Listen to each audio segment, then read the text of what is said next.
शिवशक्ती कला वाणिज्य महाविद्यालय बाभुळगाव जिल्हा यवतमाळच्या वतीने आयोजित शैक्षणिक सत्र 2020-21 या कालखंडामध्ये सामाजिक न्याय आणि राष्ट्रीय एकात्मता या विषयावरती प्रमाणपत्र अभ्यासक्रमामध्ये मी महाविद्यालयाच्या प्राध्यापक डॉक्टर चंद्रकांत सरदार, महाविद्यालयाच्या प्राचार्य डॉक्टर प्रतिभा काळवे आणि महाविद्यालयातील माझे सहकारी डॉक्टर दीपक सर यांच्या वतीने आपल्या साऱ्या विद्यार्थ्यांचं या युट्यूबच्या माध्यमातून दिसणाऱ्या साऱ्या व्ह्युअर्स आणि फेसबुकच्या माध्यमातून दिसणाऱ्या सर्व व्ह्युअर्स, समीक्षक आणि तुझ्या नागरिकांचं मी प्राध्यापक डॉक्टर चंद्रकांत सरदार पुन्हा सर्वात स्वागत करतो.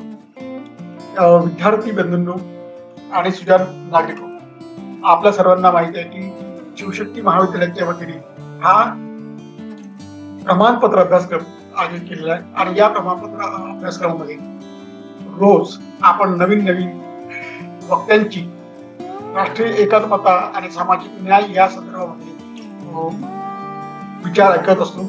आज आपल्याशी संवाद साधण्यासाठी आलेले आहेत आपल्याच महाविद्यालयाचे प्राचार्य डॉक्टर प्रतिभा काळवे मॅडम. डॉक्टर प्रतिभा काळवे मॅडम शिवशक्ती कला वाणिज्य महाविद्यालय बाभुळगाव इथे गेल्या 30 वर्षापासून अर्थशास्त्र हा विषय ते शिकवत आहेत. त्यांचे आतापर्यंत अनेक नॅशनल आणि इंटरनॅशनल जर्नल्स मध्ये 43 शोध निबंध त्यांचे प्रकाशित झालेले आहेत. त्यांचा पीएचडीचा विषय होता यवतमाळ जिल्ह्यातील सुवर्ण जयंती ग्राम स्वयंरोजगार योजनेअंतर्गत बचत गटांचा महिला आर्थिक व सामाजिक विकासाचे अध्ययन. कालावधी सन 2009 या कालखंडावरती त्यांनी संशोधन केलं आहे. त्यांची पीएचडी ही संत गाडगेबाबा अमृत विद्यापीठाने 1912 मध्ये त्यांना बहाल केली. अशा विविध व्यक्तिमत्वाचं म्हणजे आपण त्याला विविधांगी पर्सनॅलिटी असणाऱ्या या काळवे मॅडम या आपल्या विनंतीला मान देऊन ते उपस्थित झाले. त्याबद्दल मी त्यांचं मनपूर्वक स्वागत करतो. आपल्याशी संवाद साधण्यासाठी त्यांचा जो विषय आहे तो आहे critical analysis of Indian economical welfare policies. या विषयावरती आपल्याशी त्यांनी संवाद साधावा अशी मी त्यांना विनंती करतो. धन्यवाद मॅडम. विद्यार्थी मित्रमैत्रिणींनो, 30 दिवसीय मूल्यवर्धित प्रमाणपत्र कोर्समध्ये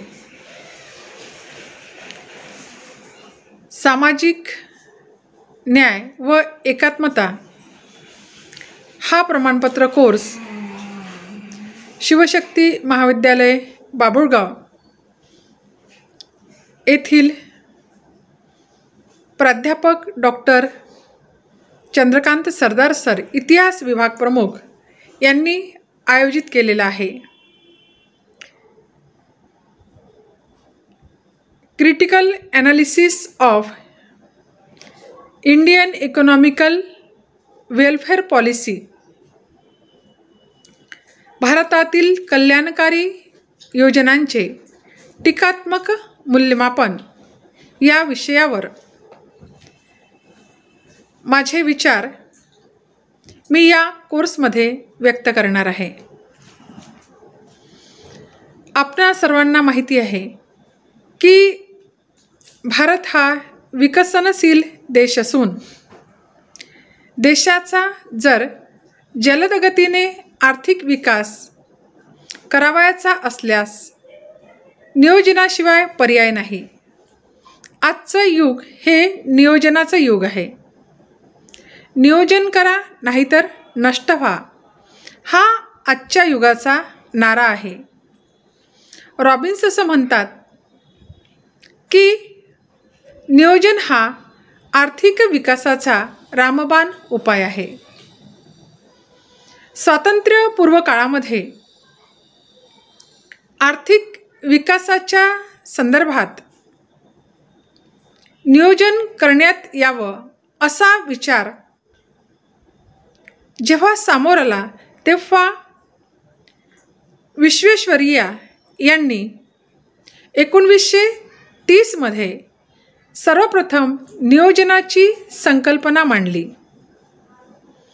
आणि त्यांनी दी प्लॅन्ड इकॉनॉमी ऑफ इंडिया नावाचा ग्रंथ लिहिला आणि या ग्रंथामध्ये देशाच्या आर्थिक विकास प्रक्रियेत नियोजनाची महत्त्वपूर्ण भूमिका काय आहे हे विदित केलं. त्यानंतरही नियोजनाच्या संदर्भातल्या विविध ज्या संकल्पना मांडल्या गेल्या त्यामध्ये 1938मध्ये काँग्रेस योजना मांडल्या गेली.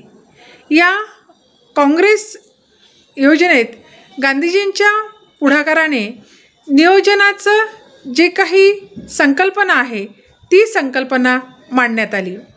त्यानंतर पुढे बॉम्बे प्लॅन हे सुद्धा एक नियोजनाचाच भाग होता. मुंबईमधील जे काही मोठे 8 उद्योजक आहे या 8 उद्योजकांनी बॉम्बे प्लॅन आखला, तेही एक नियोजनाचंच स्वरूप होतं. त्यानंतर 1945मध्ये जनता योजना आली. 1950मध्ये सर्वोदय योजना जयप्रकाश नारायण यांनी अंमलात आणली आणि पुढे 15 मार्च 1950मध्ये भारतात नियोजन आयोगाची स्थापना करण्यात आली आणि 1 एप्रिल 1951 पासून पहिल्या पंचवार्षिक योजनेला सुरुवात झाली. आता देशामध्ये आर्थिक नियोजन जेव्हा राबविलं जातं तेव्हा हे नियोजन राबवत असताना काही ध्येय, काही उद्दिष्ट, काही लक्ष्य समोर ठेवून ते नियोजन राबवलं जात असते. आणि म्हणून नियोजन म्हणजे काय तर पूर्वनिर्धारित जी आर्थिक आणि सामाजिक उद्दिष्टे असतात त्या उद्दिष्टांच्या पूर्ततेसाठी केलेली किंवा आखलेली जी योजना आहे ती योजना म्हणजेच काय असतं, नियोजन असतं. देशामध्ये जी काही नैसर्गिक साधन सामग्री आहे, भांडवल आहे, मनुष्यबळ आहे, या सर्व घटकांचा युक्त वापर करून, आदर्श वापर करून देशामध्ये महत्तम उत्पादन करणे आणि महत्तम लोकांचं महत्तम कल्याण साधणे हे नियोजनामागचा उद्देश असतो. नियोजनाचे जी विविध उद्दिष्टे असतात त्याच्यामध्ये नियोजनाची राजकीय उद्दिष्टे असतात, नियोजनाची आर्थिक उद्दिष्टे असतात, नियोजनाची सामाजिक उद्दिष्टे असतात. तर महत्तम आर्थिक कल्याण साधणे हे नियोजनाचं एक आर्थिक उद्दिष्ट असतं. आणि म्हणून नियोजन राबवित असताना साधन संपत्तीची जी मालकी आहे, साधन संपत्तीचं जे व्यवस्थापन आहे, यांचं विभाजन, यांचं वितरण जे आहे ते अशा पद्धतीने झालं पाहिजे की जे समाजहिताला कसं असेल, पोषक असेल. ज्या वितरणामुळे देशामध्ये आर्थिक समानता जी आहे ती समानता प्रस्थापित होईल. आणि म्हणून साधन संपत्तीची मालकी आणि तिचं जे वितरण आहे ते वितरण हे सामाजिक न्यायतत्वाने व्हावं. सर्वसमावेशक जो विकास आहे तो विकास नियोजनाच्या अंतर्गत निर्माण व्हावा या दृष्टिकोनातून घटनेच्या मार्गदर्शक जे तत्त्वे आहे त्या तत्वामध्ये सुद्धा उल्लेख आपल्याला पाहावयास मिळतो.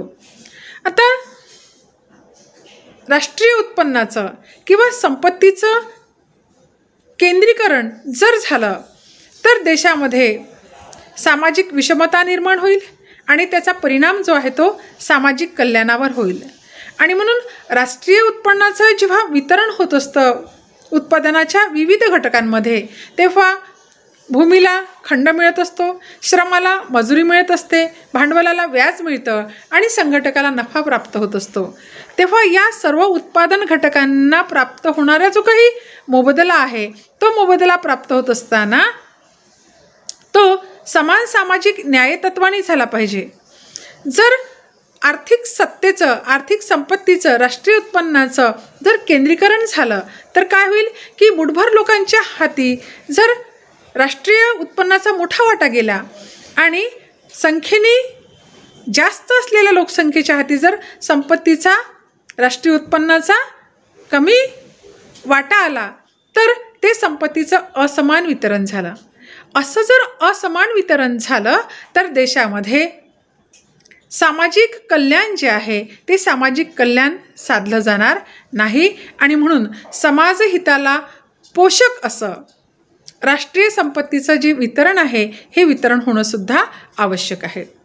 आता देशामध्ये शिक्षण, आरोग्य, निवास, पाणी, रोजगार, अन्न आणि इतर ज्या सामाजिक सुविधा आहे इत्यादी बाबत जर आपल्याला विषमता दूर करायची असेल आणि सर्वांना जर समान संधी प्राप्त करून द्यायची असेल तर या सर्व बाबी कल्याण साधण्याच्या दृष्टिकोनातून सरकारने म्हणजे सार्वजनिक सत्तेने जे काही गरीब आहेत, जे वंचित आहे अशा लोकांना ह्या सुविधा ज्या आहे या सुविधा निःशुल्क पुरवल्या पाहिजे की जेणेकरून त्यांना त्यांचं जे आरोग्य आहे, त्यांचं जीवनमान जे आहे, त्यांचं जे राहणीमान आहे हे राहणीमान चांगल्या प्रतीचं करता येईल आणि त्यातून एक चांगलं मनुष्यबळ निर्माण होईल आणि सामाजिक कल्याण जे आहे हे सामाजिक कल्याणसुद्धा साधलं जाईल. आता आपण बघू की कल्याणकारी अर्थशास्त्र म्हणजे काय. तर कल्याणकारी अर्थशास्त्र जे आहे ते प्रामुख्याने आर्थिक धोरणाच्या तत्वाशी संबंधित असलेली ही अर्थशास्त्राची शाखा आहे. निरनिराळ्या आर्थिक घटना आहे, निरनिराळे जे शासकीय धोरणे आहे याचा समाजाच्या कल्याणावर परिणाम होत असतो आणि या शासकीय धोरणाचा विविध आर्थिक घटकांचा, विविध आर्थिक घटनांचा जो परिणाम समाजातील विविध घटकांवर होत असतो त्याचा जो अभ्यास आहे त्याचा अभ्यास कल्याणकारी अर्थशास्त्रामध्ये होत असतो. आपल्याला माहिती आहे की धोरणविषयक जे मार्गदर्शन आहे ते धोरणविषयक मार्गदर्शन करणं हे अर्थशास्त्राचं महत्त्वपूर्ण कार्य आहे आणि कल्याणकारी अर्थशास्त्राच्या उत्कृष्ट विचारसरणीचा आविष्कार जर कोणी केला असेल तर तो म्हणजे पिगूनी. पिगू यांनी 1920 मध्ये कल्याणाचं अर्थशास्त्र हा ग्रंथ लिहिला आणि या ग्रंथामध्ये पिगूने कल्याणाच्या अर्थशास्त्र या ग्रंथामध्ये जे काही मत विषद केलेलं आहे तर पिगूचं असं मत आहे की जे व्यवहार पैशामध्ये मोजले जातात त्या व्यवहारांना आपण आर्थिक व्यवहार असे म्हणतो आणि अर्थशास्त्रामध्ये अशाच आर्थिक व्यवहारांचा जो अभ्यास आहे हा अभ्यास केला जावा. म्हणजेच आर्थिक व्यवहार हा अर्थशास्त्राचा अभ्यास विषय असावा आणि त्याचा संबंध जो आहे तो आर्थिक कल्याणाशी असावा. आणि म्हणून पिगूने कल्याणकारी अर्थशास्त्रासंदर्भात जे काही विचार मांडलेले आहे त्या विचारांमुळेच पिगूला कल्याणकारी अर्थशास्त्राचा जनक असं म्हणतात. आता पिगूच्या मते कल्याण म्हणजे काय तर प्रत्येक व्यक्ती वस्तू आणि सेवांचा जो उपभोग घेत असतो हा वस्तू आणि सेवांचा उपभोग घेत असताना त्याला त्या वस्तूंच्या उपभोगापासून जे काही उपयोगिता प्राप्त होते, जे काही समाधान प्राप्त होते ती उपयोगिता किंवा ते जे समाधान आहे ते समाधान म्हणजेच काय असतं, कल्याण असतं. पिगूने 2 घटकांचा सहसंबंध आर्थिक कल्याणाची संकल्पना मांडताना दिलेला आहे. राष्ट्रीय उत्पन्न आणि आर्थिक कल्याण याचा जो सहसंबंध पिगूने मांडला तो धनात्मक स्वरूपाचा आहे की ज्या देशामध्ये राष्ट्रीय उत्पन्न जास्त त्या देशामध्ये आर्थिक कल्याण जास्त आणि राष्ट्रीय उत्पन्न कमी तर आर्थिक कल्याण जे आहे हे सुद्धा कसं राहील, कमी राहील. आणि म्हणून हा जो धनात्मक संबंध आहे हा धनात्मक संबंध सांगत असताना पिगू पुढे जाऊन असं म्हणतात की देशामध्ये उत्पादनाच्या साधनांची जेव्हा उत्पादन कार्यामध्ये गुंतवणूक केली जाते तेव्हा अशा उत्पादन क्षेत्रामध्ये उत्पादन साधने गुंतवली पाहिजे की ज्या क्षेत्रामध्ये उत्पादन जास्त आहे आणि उत्पन्नसुद्धा कसं राहील, पर्यायाने जास्त राहील. आणि म्हणून कमी उत्पादन, कमी उत्पन्न प्राप्त करून देणाऱ्या क्षेत्रामधील जी काही उत्पादन घटकांची गुंतवणूक आहे ती काढून ज्या क्षेत्रामध्ये जास्तीत जास्त उत्पादन जास्तीत जास्त उत्पन्न प्राप्त होईल अशा उत्पादन क्षेत्रामध्ये उत्पादन घटकांची काय केली, जर गुंतवणूक केली तर निश्चितपणे काय होईल की जास्तीत जास्त उत्पादन देशामध्ये होईल, जास्तीत जास्त उत्पन्न देशातील लोकांना प्राप्त मिळेल आणि रोजगारामध्ये सुद्धा काही होईल, वाढ होईल आणि आपोआपच जे काही सामाजिक कल्याण आहे, आर्थिक कल्याण आहे, हे आर्थिक कल्याण त्यातून साधलं जाईल. आता सामाजिक कल्याण आणि राष्ट्रीय उत्पन्न याचा सहसंबंध सांगत असताना जरी राष्ट्रीय उत्पन्न देशाचं जास्त असलं तरी सामाजिक कल्याण जास्त असेलच असं नाही, कारण राष्ट्रीय उत्पन्नाचं वितरण कसं झालेलं आहे यावर सुद्धा त्या देशाचं आर्थिक कल्याण जे आहे, सामाजिक कल्याण आहे हे अवलंबून असतं. म्हणजे उत्पन्नाचा जो प्रवाह आहे हा श्रीमंत व्यक्तींकडून गरिबी व्यक्तीकडे गेला पाहिजे. जर उत्पन्न प्रवाह गरिबांकडून श्रीमंताकडे आला तर काय होईल की श्रीमंत अधिक श्रीमंत होतील आणि गरीब अधिक गरीब होतील. तर उत्पन्नाचा जो प्रवाह आहे हा उत्पन्नाचा प्रवाह श्रीमंत व्यक्तींकडून निर्धन व्यक्तीकडे, गरीब व्यक्तीकडे आला तर काय होईल, सामाजिक कल्याणामध्ये वाढ होईल आणि त्यामुळे सामाजिक उत्पन्नाच्या वितरणामध्ये एक प्रकारचं जे काही दरी निर्माण झालेली आहे, कारण मुठभर लोकांचं खूप जास्त उत्पन्न आहे तर संख्येने जास्त असलेल्या लोकांचं उत्पन्न कमी असेल तर ही जी आर्थिक विषमता आहे, ही विषमतेमधली जी काही दरी आहे ही दरीसुद्धा काय होईल त्यामुळे कमी होईल आणि त्यामुळे सामाजिक कल्याण जे आहे ते सामाजिक कल्याण साधलं जाईल. त्यानंतर राष्ट्रीय उत्पन्नाच्या संरचनेमध्ये गरिबांद्वारे जे काही वस्तू उपभोगितल्या जाणाऱ्या ज्या वस्तू आहे, म्हणजे गरीब ज्या वस्तूंचा उपभोग घेतात अशा वस्तूंच्या उत्पादनात काय झाली पाहिजे, वाढ झाली पाहिजे. कारण अशा वस्तूंचं उत्पादन जर कमी झालं तर काय होईल की उत्पादन कमी आणि मागणी जास्त, किमतीसुद्धा कशा होईल, जास्त होईल आणि जास्त किमती उपभोग्य वस्तूंच्या झाल्यामुळे त्यांच्या उपभोगामध्ये सुद्धा काय होईल, घट होईल आणि त्यांच्या कल्याणावर त्याचा परिणाम होईल. तर अशा वेळी देशामध्ये गरीब जे काही लोक आहे अशा लोकांच्या उपभोगाच्या ज्या वस्तू आहे अशा वस्तूंचं उत्पादन मोठ्या प्रमाणावर झालं पाहिजे आणि सोबतच अशा वस्तूंच्या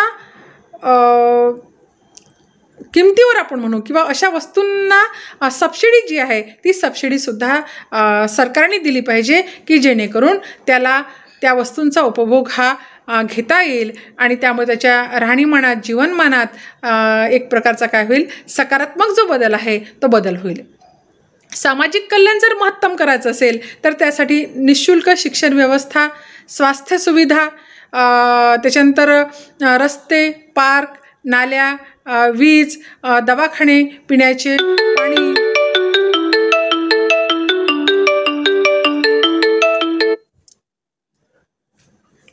पाणी, आणि इतर ज्या सामाजिक सुविधा आहे या सुविधांचा समावेशसुद्धा त्याच्यामध्ये झाला पाहिजे. जर या सर्व सुविधा देशातील लोकांना प्राप्त झाल्या तर निश्चितपणे त्याचा सामाजिक स्वास्थ्यावर आणि सामाजिक कल्याणावर जो आहे तो परिणाम झाल्याशिवाय राहणार नाही.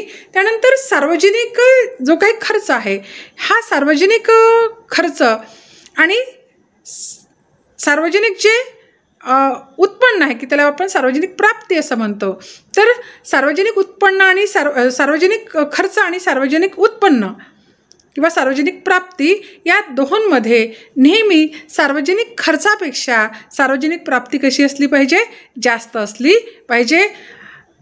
तरीसुद्धा त्याचा परिणाम जो आहे की खर्चापेक्षा प्राप्ती झाल्यामुळे, प्राप्ती जास्त असल्यामुळे सामाजिक कल्याण जो आहे त्या सामाजिक कल्याण साधल्या जाईल. तर साधारणपणे जर आपण कल्याणकारी योजनांचा विचार केला तर 2004 ते 2009चा जो कालावधी आहे यामध्ये विविध नवनवीन ज्या योजना आहे, नवनवीन जे कार्यक्रम आहे हे कार्यक्रम सामाजिक कल्याणासाठी राबवल्या गेले. त्यामध्ये अर्थसंकल्पामध्ये तशा प्रकारच्या तरतुदी ज्या आहे त्याही केल्या गेल्या. या काळामध्ये सामाजिक कल्याणासाठी आखली गेलेली जी धोरणे आहे, कायदे आहे, यांची संख्या जर आपण पाहिली तर या अगोदर कधीही इतक्या कल्याणकारी योजना राबविल्या गेल्याचं आपल्याला दिसत नाही. त्यामध्ये विविध ज्या योजना आहेत त्यातल्या प्रमुख काही 8 योजना आहे. त्या 8 योजनांच्या संदर्भामध्ये जर आपण विचार केला तर त्याच्यामध्ये भारत निर्माण, ज्याला आपण मेक इंडिया असं म्हणतो, सर्व शिक्षा अभियान, त्यानंतर माध्यान्ह भोजन, राष्ट्रीय ग्रामीण रोजगार योजना, एकात्मिक बाल विकास योजना, जवाहरलाल नेहरू राष्ट्रीय शहरी विकास योजना, पोलिओ निर्मूलन, सांडपाणी अभियान, या विविध योजना म्हणजे या 8 योजना आहे. तर प्रामुख्याने या 8 योजनांवर झालेला खर्च आपल्याला भरपूर दिसतो. त्याच्यामध्ये 2,71,840 कोटी रुपये जो खर्च आहे हा 8 योजनांवर झालेला आपल्याला दिसून येतो. याशिवाय आणखीही विविध ज्या योजना आहे कल्याणाच्या, त्या विविध कल्याणकारी योजनांचा सुद्धा याच्यामध्ये समावेश होतो. यासोबतच ग्रामीण भागातील घरबांधणी आहे, वीज पुरवठा आहे, पाणी पुरवठा आहे, रस्त्यांची जोडणी आहे, सांडपाणी व्यवस्था आहे, टेलिफोन आहे, जलसिंचन आहे आणि ग्रामीण भागामधील ज्या काही पायाभूत सुविधा आहे या सुविधांच्या विकासांवर सुद्धा प्रचंड प्रमाणामध्ये खर्च जो आहे तो खर्च सातत्याने अंदाजपत्रकामध्ये झालेला आपल्याला दिसून येतो. आता कल्याणकारी राज्याची निर्मिती करण्याच्या दृष्टिकोनातून सरकारने उचललेले जे पाऊल आहे हे अतिशय क्रांतिकारी पाऊल आहे, सकारात्मक स्वरूपाचं पाऊल आहे, वंचितांना दिलासा देणारं हे पाऊल आहे. या योजनांमुळे गरिबांना रोजगार संधी मिळेल, उत्पादन वाढीच्या संधी ज्या आहेत त्या मोठ्या प्रमाणावर उपलब्ध होतील, देशातील लोकांचं आपण पाहिलंच की जीवनमान राहणीमान सुधारेल, शिक्षण जे आहे हा शिक्षणसुद्धा अगदी तळागाळातील किंवा गरीब निर्धन दरिद्री कुटुंबातील लोकांनासुद्धा शिक्षण जे आहे ते शिक्षण घेता येईल आणि त्यामुळे अशा विविध कल्याणकारी योजनांमुळे देशातील लोकांच्या कल्याणामध्ये निश्चितपणे वाढ होईल. आणि या काळामध्ये सरकारची जी प्रतिमा आहे ही प्रतिमासुद्धा आपल्याला एक चांगली प्रतिमा या कल्याणकारी योजनांच्या पूर्ततेमुळे किंवा अंमलबजावणीमुळे निर्माण झाल्याचंही आपल्याला दिसून येते. पण आपण दुसरीही बाजू बघू की या सर्व योजना ज्या काही होत्या त्या देशामधील गरीब आहे, दरिद्री आहे, वंचित आहे, दुर्बल जे घटक आहे, कमकुवत जे घटक आहे, या सर्व घटकांच्या उत्थानासाठी होत्या, प्रगतीसाठी होत्या, कल्याणासाठी होत्या.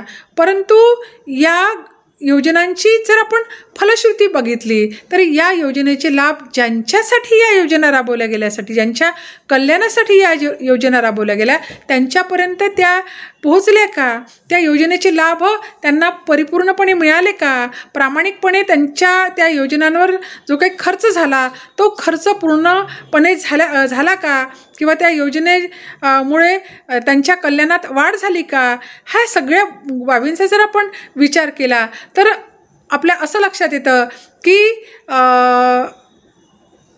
या योजनेची जी फलश्रुती आहे त्या फलश्रुतीचा विचार केला तर ज्या प्रमाणामध्ये योजनांवर खर्च झाला, ज्या प्रमाणामध्ये योजनेचं लक्ष्य आणि उद्दिष्ट निश्चित करण्यात आलं ते मात्र यशस्वी झाल्याचं आपल्याला दिसत नाही.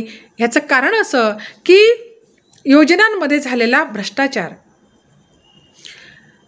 प्रभावीपणे अंमलबजावणीचा अभाव आणि पोखरलेली जी अंमलबजावणी आहे आणि भ्रष्टाचार आहे त्यामुळे इतका मोठा खर्च करूनसुद्धा तो लाभार्थ्यांपर्यंत पोहोचला नाही. आणि प्रत्येक योजना म्हणजे भ्रष्टाचाराचं एक नवीन कुरण म्हणून निर्माण झालं. म्हणजे कल्याणकारी योजनांचा उद्देश आर्थिक विकास करणे, महत्तम कल्याण साधणे हा आहे. पण तसे न होता कल्याण जे आहे ते वेगळ्याच घटकाचं साधल्या केल्याचं आपल्याला या योजनांमध्ये दिसून येते. आणि मग आपण त्यावर सुद्धा पांघरून घालण्याचा प्रयत्न केला की देशामध्ये कल्याणकारी ज्या योजना आहेत त्या निर्माण करून देखील देशातील लोकांचं कल्याण का साधलं गेलं नाही, देशातील गरिबी का कमी झाली नाही, देशामध्ये रोजगार संधीत का वाढ झाली नाही, याचा जेव्हा विचार केला गेला तर त्याचं एक समर्पक उत्तरही समोर आलं की भारतामध्ये ज्या कल्याणकारी योजना राबवल्या गेल्या त्यावर होणारा खर्च आणि जे विकसित देश आहे या विकसित देशामध्ये कल्याणकारी योजनांवर होणारा जो खर्च आहे यांची मग तुलना करणं सुरू झाली. आणि या तुलनेमध्ये काय झालं की विकसित देशामध्ये झालेला जो कल्याणकारी योजनांवरील खर्च आहे हा भारतापेक्षा जास्त आहे. आणि म्हणून मग आपल्या देशामध्ये कल्याणकारी योजना राबवूनही तो खर्च जो आहे योजनांवरचा तो कमी पडला, तो खर्च जास्त करण्याची काय होती गरज होती. म्हणजे आपण पाहतो बरेचदा की एखादा विद्यार्थी असतो आणि तो विद्यार्थी जर परीक्षेमध्ये कमी गुणांनी पास झाला तर मग आपण तुलना करतो की तो अशा इन्स्टिट्यूटमध्ये होता आणि म्हणून त्याला चांगला पर्सेंटेज मिळालं आणि म्हणून तो चांगल्या गुणवत्तेने पास झाला आणि त्या मानाने माझी जी काही क्लास होते ते साधारण गावामध्ये होते आणि म्हणून मला गुणवत्ता प्राप्त झाली नाही. अशासारखा ही बाब आहे की आपण तिकडे बघून राहिलो की विकसित देशामध्ये खर्च जास्त आहे म्हणून तिथे कल्याणकारी योजना सफल झाल्या, लोकांना लाभ मिळाला. आपल्या देशामध्ये तसं झालं नाही आणि म्हणून आपल्या देशातील कल्याणकारी योजनांवर होणारा खर्च कमी असल्यामुळे आपल्या सामाजिक कल्याणामध्ये भर पडली नाही. असा कुठेतरी विचार जो आहे तो विचार राज्यकर्त्यांनी मांडला आणि त्यामुळे आर्थिक कल्याणाचा जो लाभ होता हा लाभ लाभार्थ्यांपर्यंत न पोहोचता आणि त्यामुळे जो आर्थिक असमतोल आहे हा असमतोल दूर न होता किंवा ज्याला आपण समान सामाजिक न्यायतत्वाने होणारा समन्यायी विकास म्हणतो हा विकास साधल्या न जाता कल्याणकारी योजनांचा जो हेतू होता तो अंशतः काय झाला पूर्ण झाला. परंतु त्यामध्ये राजकीय लाभ मिळवणे ही मात्र काय झाली प्राथमिकता झाली. अंमलबजावणी परिणामकारक न झाल्याने भ्रष्टाचाराला निमंत्रण मिळाले, त्यामुळे देशात वित्तीय तूट निर्माण झाली, सार्वजनिक कर्जात वाढ झाली, महागाईचा दर जो आहे यातसुद्धा काय झाली वाढ झाली. आणि एकंदरीतच ज्या उद्देशाने देशामध्ये कल्याणकारी योजना राबवल्या गेल्या म्हणजे 2014पर्यंत जर आपण विचार केला तर कल्याणकारी योजनांची संख्या किती 200 कल्याणकारी योजना देशामध्ये राबवल्या गेल्या. परंतु त्याची फलश्रुती काय तर फलश्रुती ही आपल्याला नकारात्मक दिसते.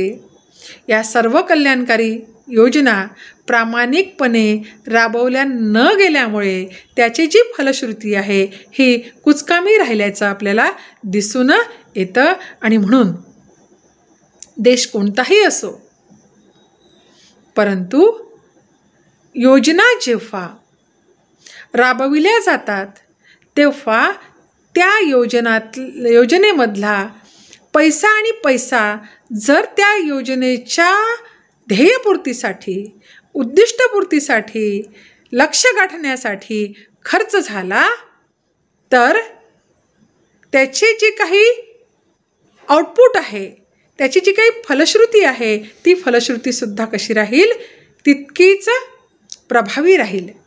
परंतु कल्याणकारी योजना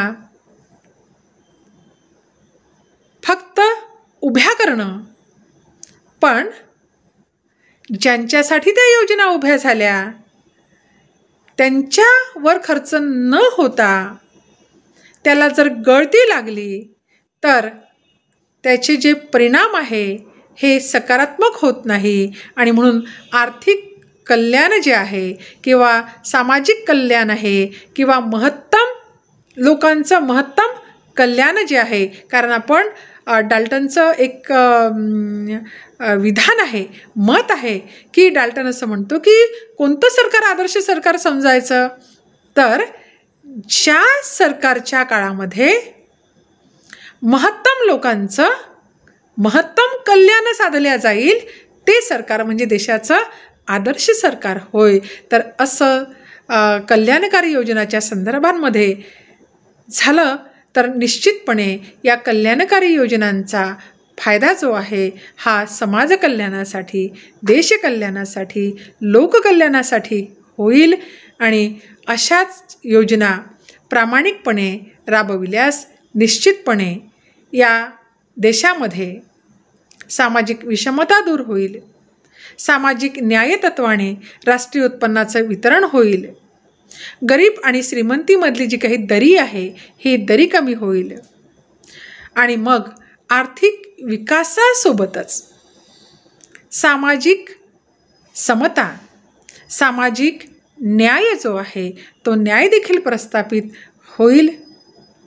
या ठिकाणी मला प्राध्यापक डॉक्टर चंद्रकांत सरदार सर यांनी या कोर्समध्ये आपल्याशी संवाद साधण्याची जी संधी दिली त्याबद्दल मी त्यांचे मनःपूर्वक आभार व्यक्त करते आणि माझ्या शब्दांना विराम देते. धन्यवाद.